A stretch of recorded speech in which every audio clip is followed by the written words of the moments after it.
Emily, it's great to see you. How are you? I'm great, Becca. How are you? I'm good, thank you. Now tell me all about your role and what Burford do in the case of insolvency. How do you Sure, happy to. We help clients, and basically, litigation finance is specialty asset-backed finance. And so we provide non-recourse capital based on a risk discounted value of the future value of a litigation recovery. So it's pretty simple. It's just really like using finance based on a car or a photocopy or anything else where you have a recourse to a specific asset. And that's what we do. And in the insolvency context, we oftentimes help parties fund litigation fees and expenses and insolvency costs using affirmative recoveries that the insolvency estate hopes to recover. That's great. So where do you work? Do you do this internationally, offshore? Is it purely in the US or, where do you get involved? So Burford gets involved really anywhere. We have a large focus on U.S. insolvency because it's maybe the largest market, but we work with insolvency administrators and liquidators in offshore jurisdictions in the UK, in Europe, and also in Hong Kong, Singapore, Australia. We're really global.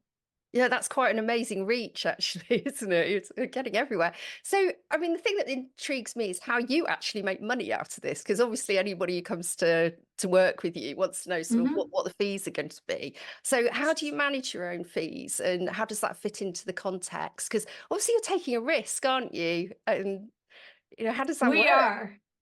Yeah, so we are taking a risk. And since we do invest on a non-recourse basis, which means if the case ultimately doesn't win, we don't recover any return. But Burford provides funding, for expenses or legal fees, and then we receive a return from the recovery in the case.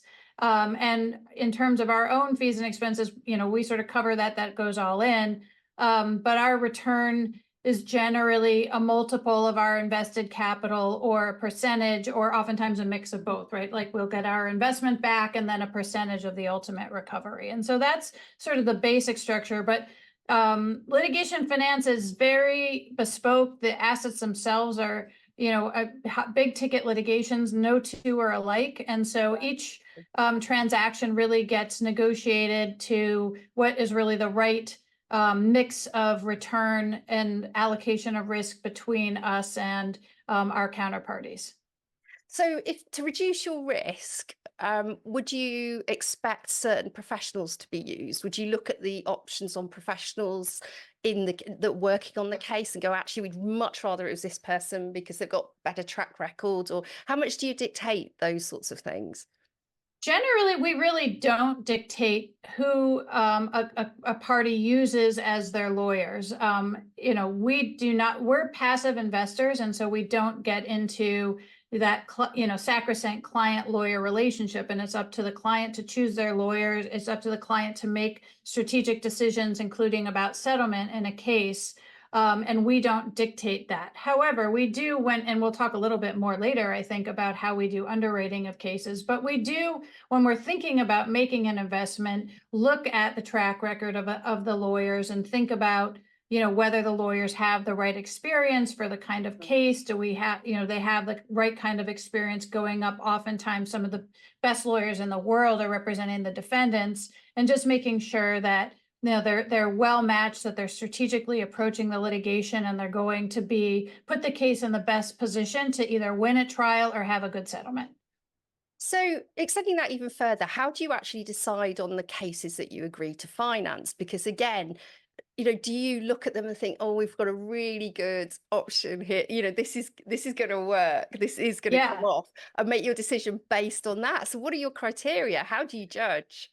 Yeah, so we do a pretty deep dive into the merits and the damages of the case. So we'll want to look at what the theories are. We'll want to understand the facts of the underlying dispute that happened, what the commercial context of that dispute was, and figure out where, are there risks like a statute of limitations, or is there an arbitration clause that's going to force a case into arbitration? All of those things we take a close look at. And at Burford, and this isn't the way that everybody in the industry does it, but at Burford, all of our underwriters are lawyers who have a pretty deep experience in actually litigating cases. Most of us actually were defense counsel that have sort of come over to the other side. So we're pretty good at picking apart and understanding risks in cases. And we're also going to take a very close look at what we think the damages of the case are and what the risk discounted settlement value of the case is. And really the criteria for that is sort of, do we think the case is big enough? Is it big enough for Burford to get its investment back, have a return, and for the client to have most of the upside at the time that the case settled, because we really work hard to align the incentives. So those are the three main criteria, right? We have make sure we think the merits are strong, because ultimately we don't recover anything if the case loses. Make sure the damages are big enough, and make sure sort of that ratio between the amount of money that we expect to fund to get the case to the finish line and the recovery is big enough to make sure that we get our investment back, our return, and the client is left with most of the upside of the case. Yeah, so it's a real win-win you're looking for, rather than walking away with all the funds, which can happen sometimes in the marketplace in other places. Theoretically it can happen, but I do think that the market, the serious players in the market really do look, because we are passive players and we want our counterparties to make rational commercial decisions about the case. We want them to have skin in the game. We want them to have most of the skin and the upside in the case in order for them to make rational decisions about risk as the case is going forward. That's great. So the only thing that sort of bothers me is if you put a lot of money into one case and that goes belly up, or something goes really drastically wrong, is that going to impact your funding of other cases? And, maybe you go under, or you're having to get all your money back from somewhere else. How secure are your clients that you put money into? And how are you regulated to make sure that they're protected? Right. It's a great question, Becca. And I think it's a really important one to think about when parties look for litigation finance. I'm very proud to be part of Burford and having grown our business such that we have now over $7 billion portfolio. So there's not one single investment that is going to cause our fund to crash or create any significant liquidity issues for us if we lose a significant investment. Even if we lose a bunch of them. Our track record, of course, is very strong, and we don't lose that many cases. And we've been very successful in the things that we select. But other players have gone out of the market because they've run into liquidity issues. And so it is an important thing to think about. And there are also, Burford's also publicly traded, so, a party can actually evaluate our financial condition because we have public financials. Most of the other players in the industries are private fund structures. And so it's important to make sure that you do diligence on who those investors are, who their backers are, what their track record is when you're thinking about a long-term partner. Yeah, that's really good advice, actually, really excellent advice. So I'd really love to hear about some of the stuff that you've done and some of the types of cases that you've worked on. So I saw some information about the Steinhoff case. So could you tell me more about that? Sure. So Steinhoff is a great example of how we work with investors or litigants in Europe where there's been a big case where there's a lot of shareholders, debt holders, or other parties that have been injured by a fraud or a wrongful action by a party. In the Steinhoff case, Steinhoff was a huge company. It was an international retail distributor. It distributed retail products in over 40 countries. And in 2017, they announced that they had found some accounting irregularities, and the stock price immediately collapsed. They had a very significant debt load. Their debt was held by that point, a primarily distressed traders, but they had significant amount of debt, and then they had a very large shareholder base that included major institutional asset managers in the U.S., Europe, and around the world. So that was a significant case, and Burford worked with a group of significant asset managers to put together a group of shareholders to try to get some recovery for shareholders as a result of the counting fraud. The case, numerous parties filed litigation against Steinhoff, and ultimately, there was a very significant negotiation between Steinhoff, the debt holders, which ultimately settled, and those debt holders recovered their debt, and then still trying to recover some value for the losses that the shareholders received. And so Burford led the way on negotiating between a number of shareholder groups to get a significant recovery for those institutional shareholders. Yeah, they're such complex cases. I'm always in awe of some of the work that you guys Yeah, do. this I one mean, was a really, wild one. It really was. It yeah. was a very complex negotiation, and ultimately kind of a restructuring that happened, but it was a sort of outside of court, and the parties all agreed on sort of restructuring and getting recoveries to the various injured parties. No, that's great. So you also wrote an article about the oil producer Cox Operating and their restructuring. So could you give us an overview of how you worked with them, what happened, how it panned out, Sure. and the role that Burford played and how you helped the parties in that? Sure, happy to.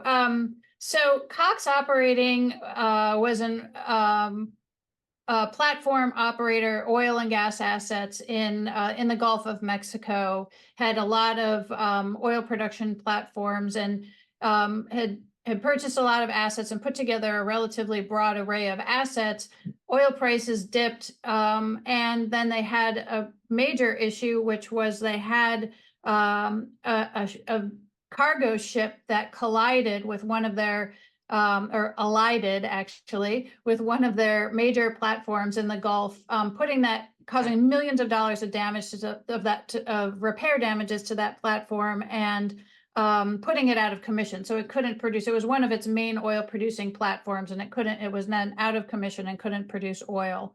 So they brought a litigation against the ship, which is called the Athena, for damages, and against the owner of the ship and the company that managed it, for damages from the elision, and for lost profits from the gas that it wasn't able to pump.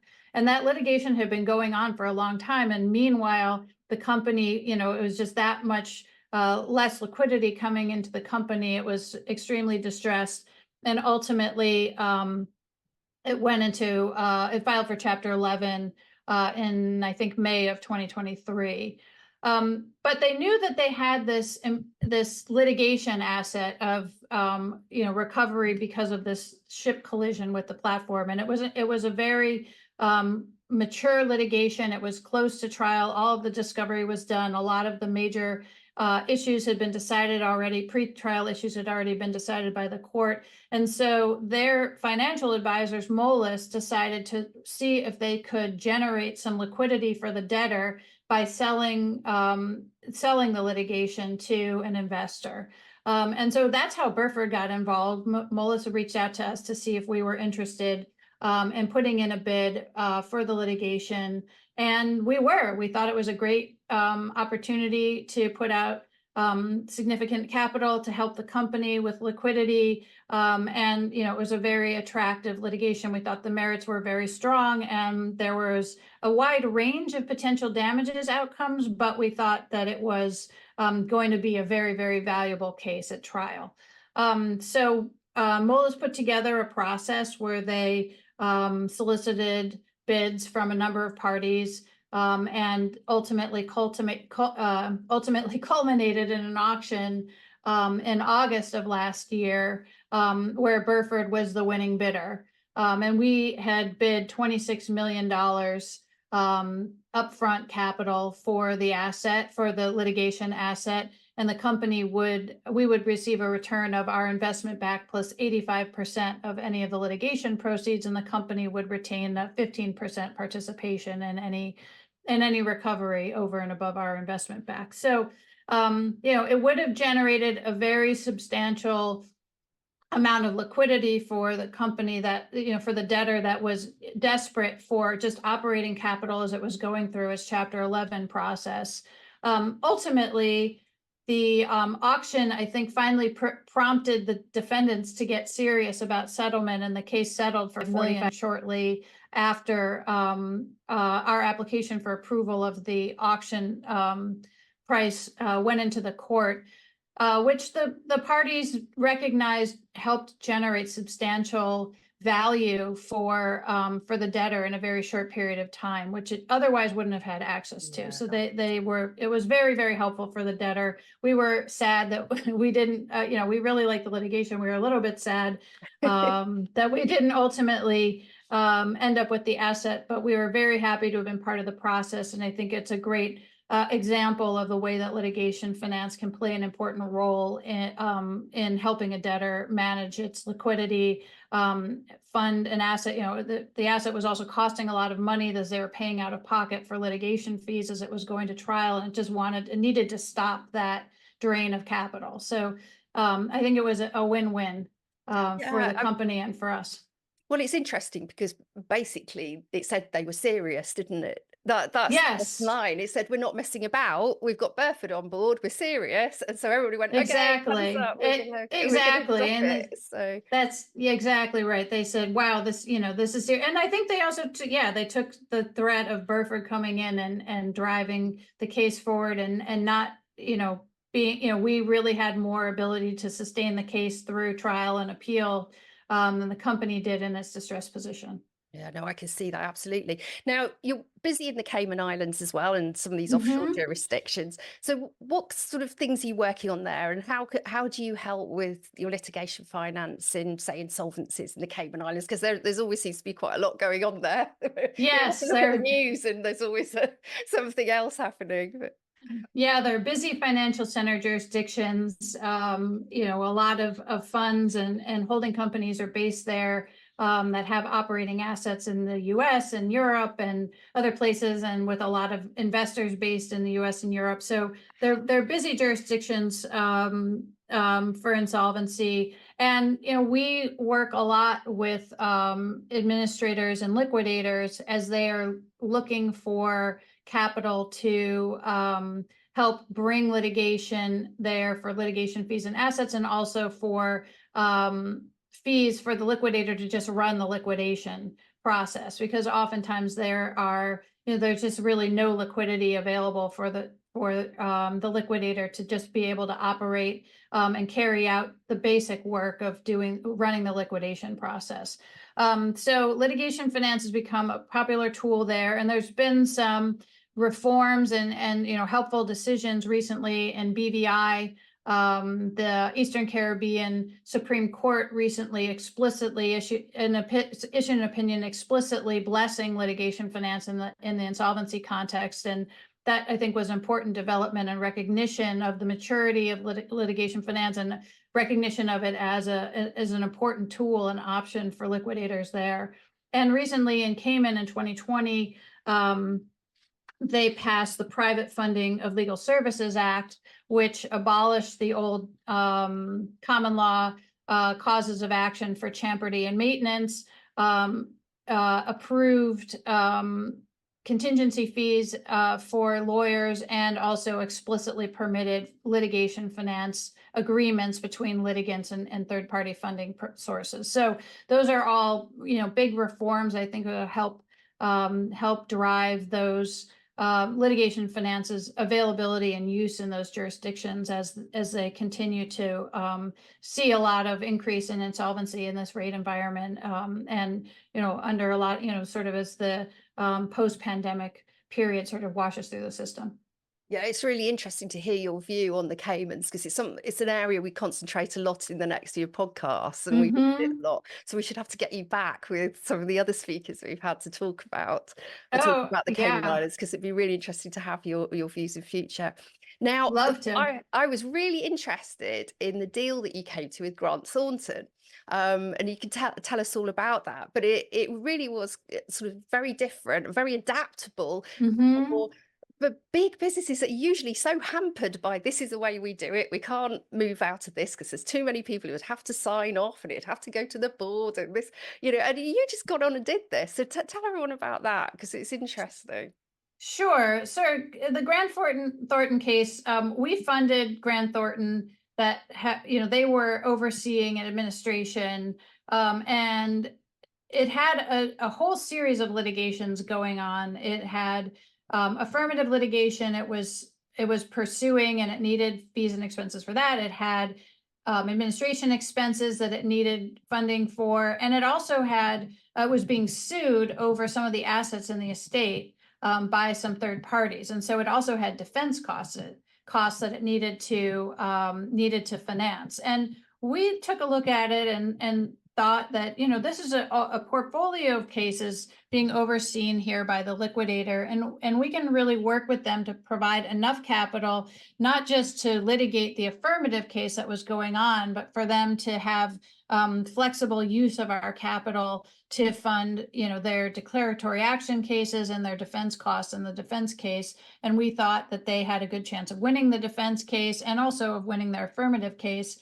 And we took our return from the recovery in the affirmative case, but we were, our capital could be used flexibly. And I think that's really a big trend in general in the litigation finance space, Right. is the ability for parties to use the capital flexibly. It doesn't just have to be used for litigation fees and expenses. It can be used for operating expenses or other things. And Cox is another great example of that, right? We were going to provide $26 million for them to just use for their operations, and not really to use for the litigation at all. So it's an important tool, and we like to innovate and work with clients to sort of solve their problems. And so we're always thinking about how we can try to do that. And really oftentimes it just comes down to being willing to roll up your sleeves and understand the cases and understand finance and really what the needs and risk tolerances of the client are.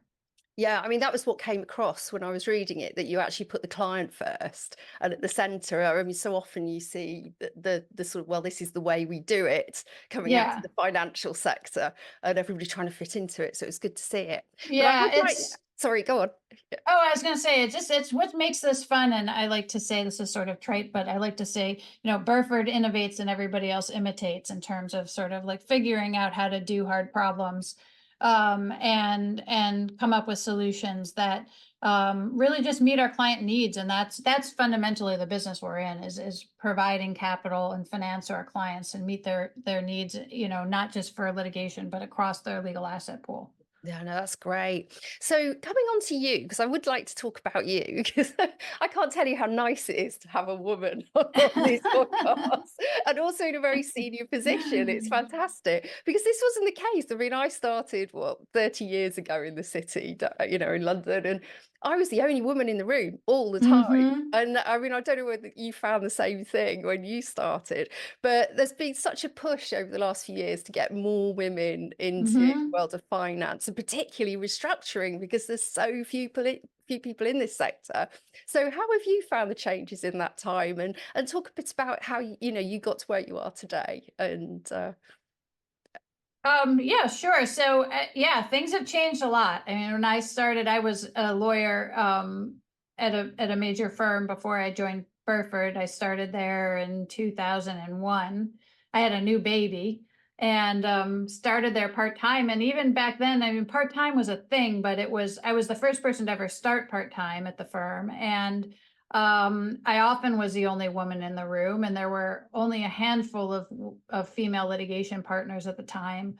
And things have changed a lot. I mean, I can remember maybe when I was in my 5th year, we had a deposition, and there was a senior associate and me on our team, and there was a female partner on the other side defending the deposition. And we actually had an explicit moment where we just acknowledged, hey, all of us are women. It's awesome. it's awesome. It's crazy that, this is 2006, and this is, that we have to take a moment to acknowledge this. But, things have evolved a lot, and very quickly, especially in the last 10 years or so.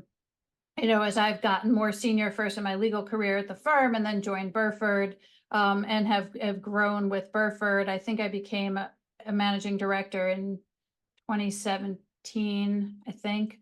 And have had a good pathway to grow here. And now we have, I think, 3 female managing directors. Our co-COO is a woman. We have 2 women on our investment committee, and 2 women on our board. And that really has been an evolution as women have continued to sort of just work their way up through the ranks of the legal world and into, Burford's pool more comes from lawyers than from finance. And certainly when I'm working with parties on the finance side, sometimes we work with hedge funds and others, they're still encountering almost all men. And in fact, we had another moment, sadly, like only 2 years ago, where we had a woman CIO of a major fund, myself. We had a woman lead lawyer working with us this was on a distressed matter, actually. We had a woman lead lawyer as our lawyer on a distress, and we had to have a moment there to just acknowledge, like, hey, look at this. This is kind of crazy. But things change slowly and then they change a lot faster. And certainly, I'm not looking at any data, but anecdotally, the number of women that have moved into leadership positions in firms that are now the chair of firms, chair of litigation departments. It's remarkable. As it's really almost generational. I'm not as steeped in sort of like the pure finance world. But certainly with our corporate clients, more and more. I think for a while we've seen, more and more women in GC roles, heads of litigation roles. And they're bringing innovation and creative thinking to those roles that I think is benefiting their companies and is benefiting clients as they're serving them as lawyers. So it's been really exciting and gratifying, and it's nice to be able to sort of have some sideline girl talk. Yeah, no, When absolutely. you're in a, yeah. So no, that's great. And I mean, it's great to hear about the other sort of senior members of staff that you have that are women as well. But also, I mean, the business as a whole puts his money where his mouth is, doesn't it? Because you actually have this equity project. So could you tell us a bit more about that and how that works? I'm very, very happy to. The equity project is a brainchild of my colleague and our co-COO, Aviva Will. And I think she really, we had worked together. As I mentioned, I've been at Burford for 13 years. And for a long time, I was really the person that looked at every single case that came in. And I couldn't even count on 2 hands the number of cases that we had seen with a woman in the first chair position or as the lead lawyer that had come into us. And I had looked at thousands of cases over the first however many years that I was here. And Aviva really had the insight of, it's the money, right? Like we need the women to be able to have the money and have the relationships with clients to be able to bring them in. And that is how they grow and advance at their firms, because that's what it comes down to is the money. So we decided to put together a fund that at first it was just directed towards women, but we recently expanded it to both women and minority lawyers and lawyers in underrepresented groups as they continue to grow. So, and we set aside a specific pool of capital for those lawyers to be able to go to clients, offer them competitive AFAs and other opportunity, deals to do representations and to be able to generate that business, and in the process, not only offer them great flexibility in how they structure their fees, show innovation, show leadership by using a tool like the equity project to be able to bring innovative solutions to their clients, both in getting the client and in also serving them. So it's been a really exciting project.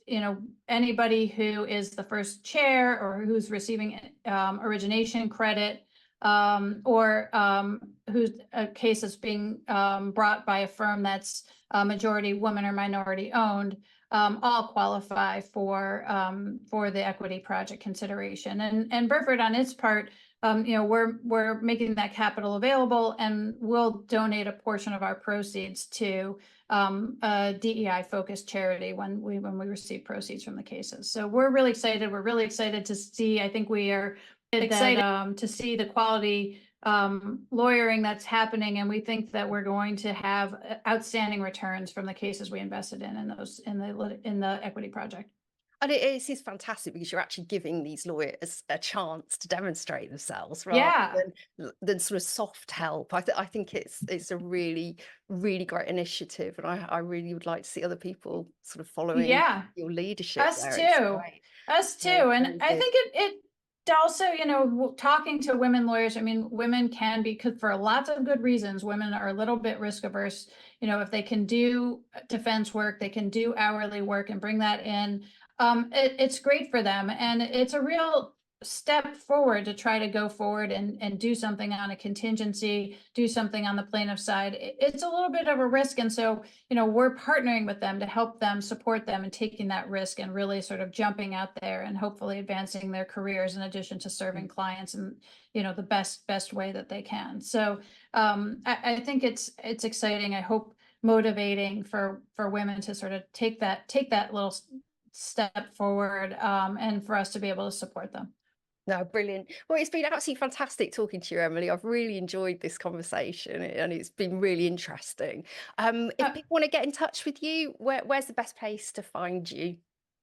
Sure. Our website is burfordcapital.com, and you can find me and the rest of our team there, and reach out to us by email or by phone. We are really here to help clients just think through and also just get more familiar with litigation finance. So don't hesitate to pick up the phone or shoot an email to me or to one of my colleagues to just ask questions, say, I think I have this case that might be a good fit. I'm really not sure. And, we're happy to, get familiar with your case and think about, what we think of the case and give you some feedback on it, and whether it might be a good candidate for funding, or, any other problem that you think some finance might be able to help you out. We're very happy to sort of think through stuff and come up with creative solutions. So please do reach out. We're really very excited. We're sort of evangelists for litigation finance, and the leaders and growing and expanding the market. And so, I'm thrilled to be here with you. Really, really appreciate the time to talk. It was a really, really fun chat. Thank you. No, it's been great to see you. Well, I hope you have a very good day, and it's been fab to have you on. I'm sure we'll see you Thank again you. soon. Thanks so much, Becca.